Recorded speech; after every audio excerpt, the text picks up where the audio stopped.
Hello everyone, welcome to Quick Guide, and in today's guide we're going to see how we can recover our Badoo account. So you've deleted your Badoo account at one time. Now you want to recover that. We're going to see how we can do that in today's video. Let's get started.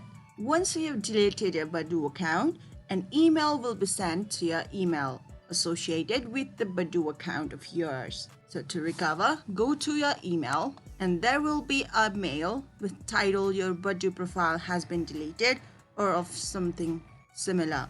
So click on the email. Now recover your profile. Let's click on it.